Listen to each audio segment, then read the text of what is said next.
Hola, bienvenido a Tips en dos ruedas. En este video veremos el tema de frenado eficiente y lo vamos a hacer desde el punto de vista de la física aplicada, científicamente. Vamos a analizar el axioma de frenado que consta de 3 pasos: desacelerar, frenar con la rueda trasera y luego frenar con la rueda delantera. ¿Es cierto o es un mito? Veamos qué dice la física. Antes que nada, quiero comentar una frase muy común entre los moteros que dice que frenar con la rueda delantera es más efectivo que frenar con la rueda trasera. Sí, es correcto, pero esta frase tendría que ser más amplia. Frenar con ambas ruedas va a ser mucho más efectivo que frenar con cualquiera de ellas, pero cuidado, hay una manera óptima para hacerlo. Primero me gustaría explicar el concepto del rozamiento. Para ello me voy a valer de un ejemplo simple pero habitual.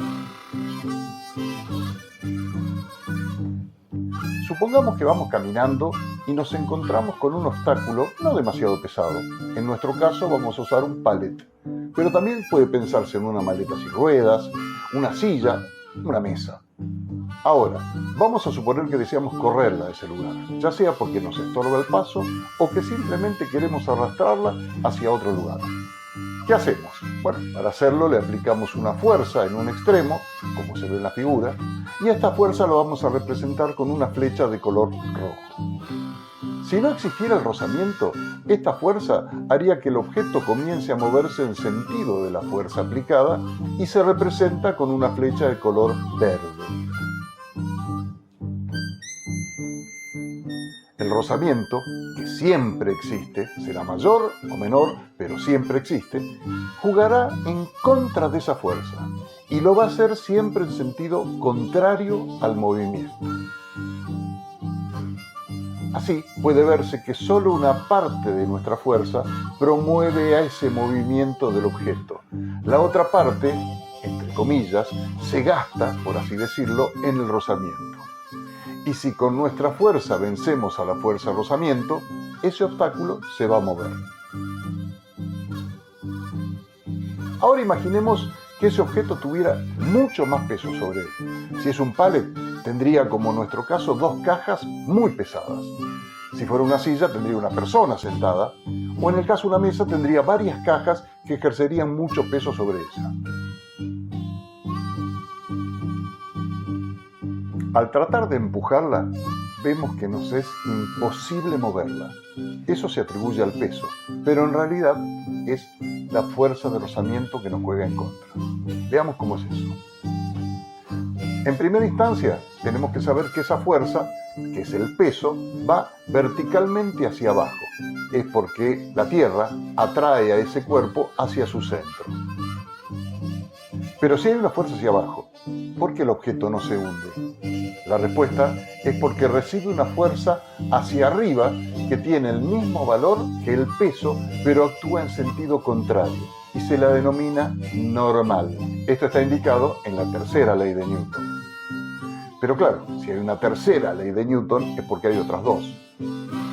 La primera ley de Newton la vamos a ver dentro de unos minutos. Por ahora toca hablar de la tercera ley de Newton, que es la de acción y reacción.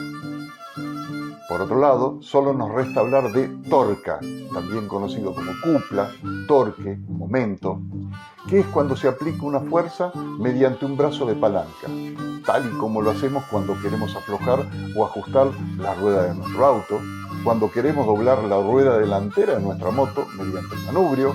Se preguntarán, ¿qué tiene que ver todo esto con el frenado eficiente? Bien, a partir de ahora y habiendo explicado los conceptos, nos metemos de cabeza en el tema. Supongamos que tenemos una rueda de una moto, por ejemplo, que está apoyada sobre una superficie horizontal. Esta rueda tiene un peso al cual lo vamos a llamar P. Pero a su vez, recordando la tercera ley de Newton de acción y reacción, tiene una normal, a la cual llamaremos M. Ahora bien, nuestra amiga fiel no tiene una rueda, tiene 2. Entonces, voy a tener algo similar en la rueda trasera, pero el peso va a estar distribuido en ambas ruedas y tendremos 2 normales. una en la rueda delantera y otra en la rueda trasera. Pero el peso no está equitativamente distribuido. Una moto pesa más del lado trasero que del lado delantero. Y si encima le sumamos nuestro peso cuando estemos sentados, estará más aplicado sobre la rueda trasera que sobre la delantera. Podemos afirmar entonces que el peso en la rueda delantera va a ser siempre menor que el peso sobre la rueda trasera. Por lo tanto, la normal en la rueda delantera es menor. Lo dejamos acá para usarlo luego. Ahora bien, cuando estamos andando, la rueda trasera empuja a la moto y el contacto de la rueda con la superficie produce un torque sobre el centro de gravedad de la moto que tratará de hacerla girar en sentido horario en este caso. Esto lo vemos cuando salimos muy acelerados, la moto se levanta de la parte delantera. Si bien al estar andando ese efecto es menor, existe y está. Y hace que la moto ejerza menos fuerza, menos peso sobre la rueda delantera. Por lo tanto, la normal es menor. ¿Y cómo afecta la fuerza de rozamiento al frenado? La fuerza de rozamiento va en sentido contrario al movimiento, o sea, hacia atrás. Y como vimos con el ejemplo del pallet, de la silla, de la mesa, depende directamente de esa normal. Esa fuerza de rozamiento dependerá finalmente de dos términos. Uno es la normal y el otro es el coeficiente de rozamiento. Una simple multiplicación de estos dos valores, la normal y el coeficiente de rozamiento. No vamos a explayarnos en ese coeficiente, ya que depende de factores como el tipo de cubierta, el piso, el área de contacto, la temperatura, entre otros.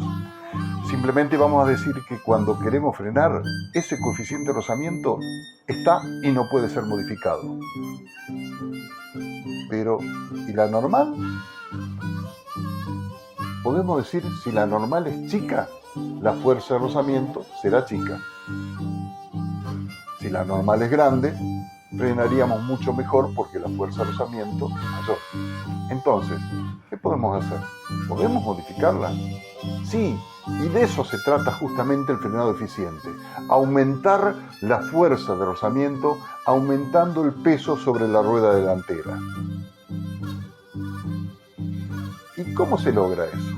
En primer lugar, desacelerando, ya que al desacelerar, la rueda trasera deja de ejercer ese torque, ese empuje sobre el centro de gravedad. Así, normalmente vemos cómo la moto se recuesta sobre la parte delantera.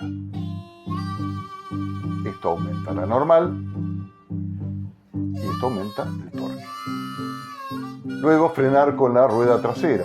Al frenar con la rueda trasera, ahora ejerce un torque en sentido contrario al que tenía cuando empujaba y la parte delantera de la moto se recuesta aún más. Entonces, aumenta la normal y aumenta el rozamiento. Hay un efecto adicional que no lo muestro aquí, pero que indica la primera ley de Newton, principio de inercia. En este punto de frenado, nuestro cuerpo, el del conductor y el del acompañante si lo hay, tienden a seguir a la velocidad que tenía, por lo tanto hace que nos recostemos más sobre el manubrio de la moto. Eso aumenta el peso sobre la rueda delantera, por lo tanto aumenta el rozamiento.